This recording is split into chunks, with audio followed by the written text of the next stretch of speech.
Sobre essa pressão toda que está acontecendo e sobre essa dificuldade de negociação com o governo norte-americano preocupa vários setores, inclusive do agronegócio, que dependem dessas relações com os Estados Unidos. Eu quero receber aqui ao vivo, no 3 em 1, o Arthur Afonso, que é pecuarista e também diretor de marketing da Associação Brasileira, que representa os criadores da raça bovina Santa Gertrudes. Essa raça surgiu nos Estados Unidos a partir do cruzamento de raças e representa uma das principais criações voltadas para a produção de carne de qualidade. E aí, Arthur, eu quero saber de você, de que maneira que você entende que esse tarifaço agora e também as quedas já da exportação de carne nos últimos 3 meses, assunto que a gente vai trazer ao longo do 3 em 1, isso preocupa, prejudica o setor e a partir do 1º de agosto, o que vocês estão esperando para essa data, já que as negociações não estão avançando? Boa tarde. Boa tarde, Evandro. Boa tarde a todos do 3 em 1. É um prazer estar aqui.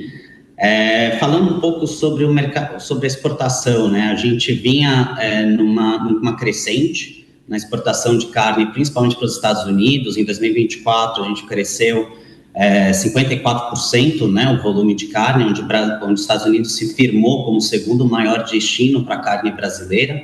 E a gente via esse crescimento se acentuando cada vez mais nesse ano, né? A gente fechamos 6 primeiros meses com quase o mesmo volume que a gente exportou no ano passado e uma previsão de aumentar ainda mais o tamanho, chegando a quase 78% de crescimento versus o ano anterior, né? Então, quando a gente olha esse 1º de agosto, a gente vê com bastante cautela para entender o que pode acontecer, né?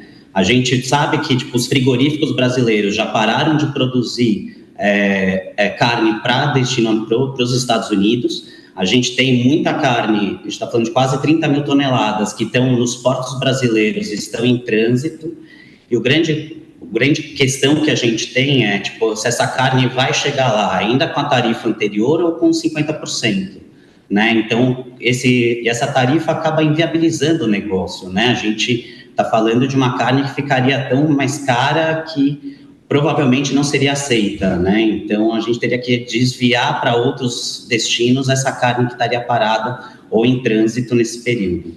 Arthur, eu quero saber também de que maneira que as associações estão se mobilizando. Vocês pretendem fazer algum tipo de pressão nas autoridades brasileiras para obter um resultado melhor dessa negociação, se é que ela vai avançar?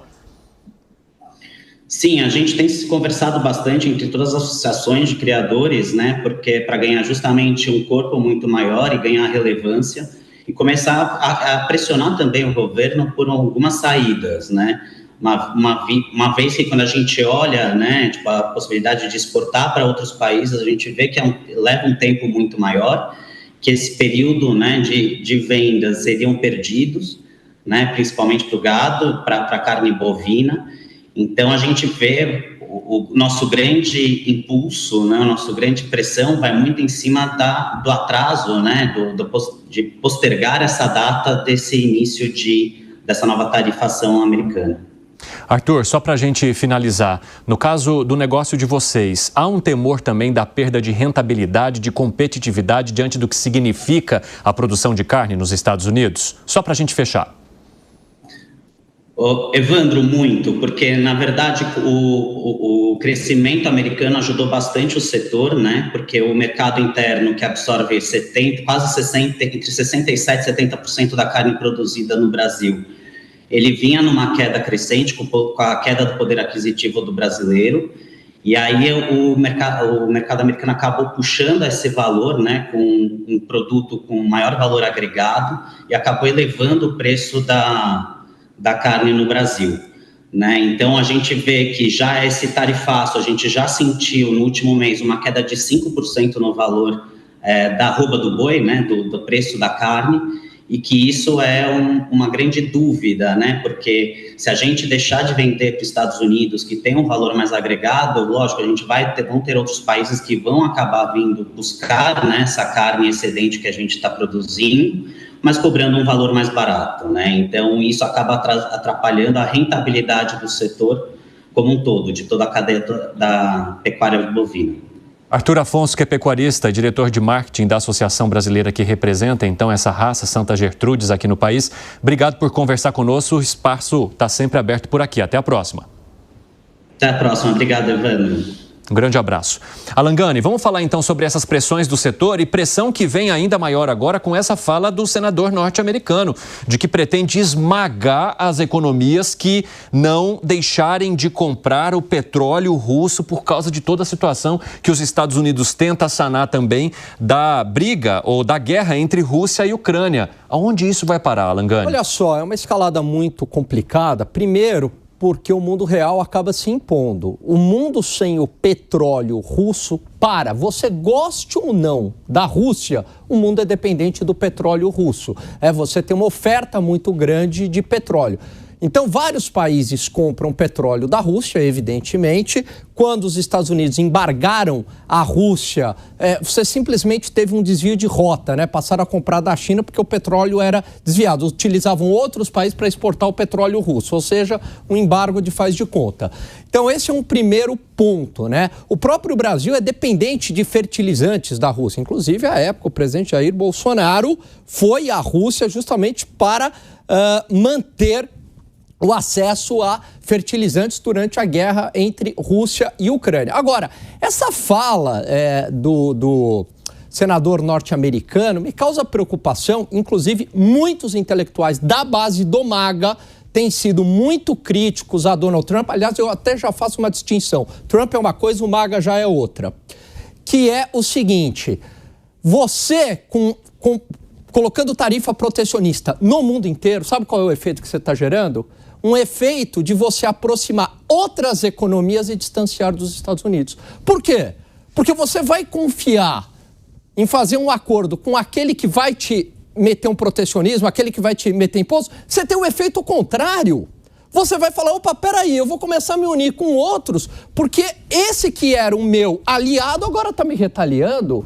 Então, é por isso que muita gente da base do MAGA tem sido absolutamente contra, né, a essa, eu acompanho a imprensa internacional, a essa política do tarifaço de Donald Trump. E você está falando especificamente da imprensa internacional que, de certa forma, é alinhada ao governo de Donald Trump. Ou seja, a crítica surge, inclusive, entre aqueles que até então sempre declararam um apoio ao presidente norte-americano, né, Gani? Exatamente. Então você tem alguns pesos pesados, né? Eu acho que talvez um dos mais emblemáticos que hoje tem sido muito crítico a ao Trump, que é o próprio Tucker Carlson. Ajudou a eleger o Trump.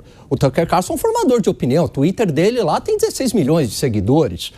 Ajudou, deu espaço. E hoje ele está muito crítico. Ele falou, opa, peraí, eu não votei no Trump que está fazendo o que está fazendo com essa política tarifária. Entre outros, tá? Da base do MAGA. Então eu não vejo, eu vejo assim, que talvez os Estados Unidos tivessem eles tivessem um caminho muito mais tranquilo se eles fossem para o acordo, como eles sempre fizeram. Como, assim, fomentando acordos de livre comércio, fomentando uma ordem liberal no mundo. Quando você vai para esse caminho, eu acho muito complicado. Mas é uma visão neocon, que é a visão do porrete, né? Mais da coerção, e que essa visão é predominante na direita brasileira. E como é que você avalia, hein, Fábio Piperno? Eu tenho uma visão sobre isso até muito parecida com a do Alan, porque vejam bem, até para a gente traduzir, pegar um produto como exemplo disso que ele falou. Né? Se há um atrito, enfim, você vai lá e procura um outro fornecedor. Imagina, por exemplo, os Estados Unidos vão taxar a União Europeia. Aí a União Europeia resolve retaliar. Então nós vamos taxar também. É o que está mais ou menos acontecendo, é o que está na mesa de negociação. Tanto que a imposição das tarifas na Europa ela foi adiada, ela está em negociação porque o outro lado reagiu. Muito bem. Aí vamos imaginar que um dos produtos impactados por essa batalha comercial seja a soja americana, que vai ficar mais cara para o consumidor europeu. O que o europeu vai fazer? Ele vai procurar em outro setor, em outros países, em outras regiões do mundo, inclusive o Brasil. Então, nesse caso, o produtor brasileiro ele seria, inclusive, beneficiado. Ele poderia negociar em melhores condições do que o produtor americano que vai ser taxado. Agora, em relação à ameaça que o senador Cowboy fez, veja, a gente está falando da segunda maior economia do mundo, da quinta maior economia do mundo e da 10ª maior economia do mundo. Eu acho que não é fácil de punir todo mundo ao mesmo tempo. há uma preocupação em relação ao petróleo da Rússia, porque, na verdade, o que a Índia faz nesse combo de ameaças? Empresas indianas, na verdade, elas recebem o petróleo da Rússia, estão pagando em média $15 a menos por barril, a Rússia está liquidando, vendendo mais barato porque ela está em dificuldades, e os indianos reexportam parte desse petróleo. Então, é óbvio que a Europa, inclusive, está muito incomodada com isso. Agora, não tem outro jeito. E vai pegar e vai punir a Índia, que é a 5ª maior economia do mundo? Não vai. Em relação ao Brasil, é óbvio que o Brasil tem que comprar algum diesel fora. Compra da Rússia também, porque o preço é melhor. Agora, me diga uma coisa, por acaso o senador Cowboy ou o chefe dele imaginam em algum momento também aplicar sanções à Arábia Saudita? Porque, ditadura por ditadura, a Arábia Saudita, segundo relatórios da Anistia Internacional, foi o país que liderou o número de execuções de opositores no primeiro semestre de 2025. Fala, seu Zé. Pois um dos principais capitais dos Estados Unidos é essa simpatia de boa parte do mundo, né?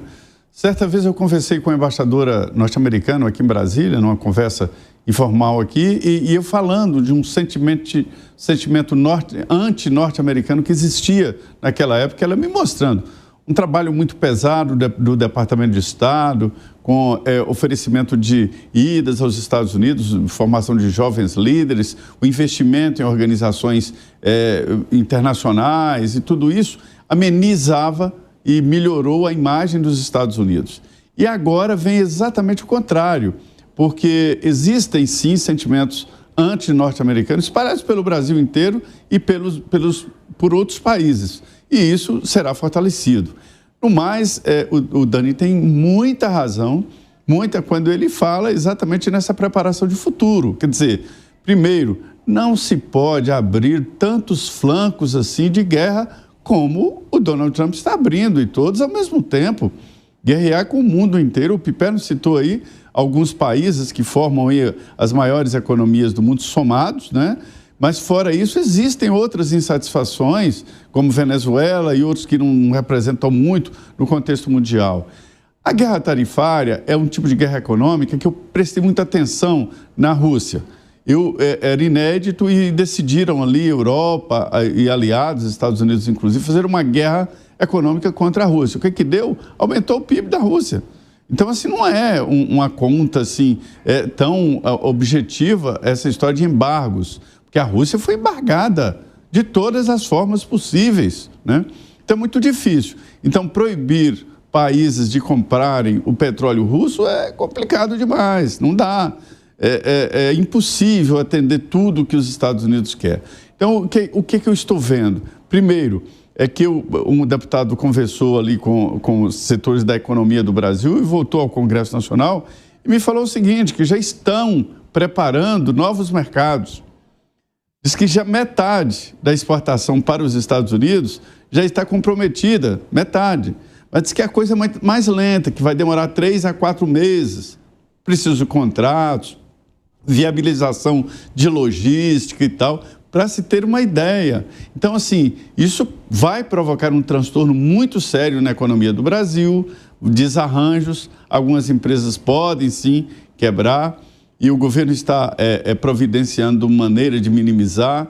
O ministro do Desenvolvimento Agrário, Paulo Teixeira, está vendo a possibilidade da Conab, né, que é a empresa de alimentação estatal, agilizar ali, não pode comprar produtos perecíveis, que não tem como armazenar, mas pode direcionar para escolas, alimentação escolar e, enfim, reduzir ali o impacto disso momentaneamente. Então, haverá um reassento e os Estados Unidos vão estar fora do mercado internacional, porque todo mundo fala em tarifa de 50%, de 100%, né, se vier. Mas eu acho que a tarifa de 50% já é impeditivo, já é embargo.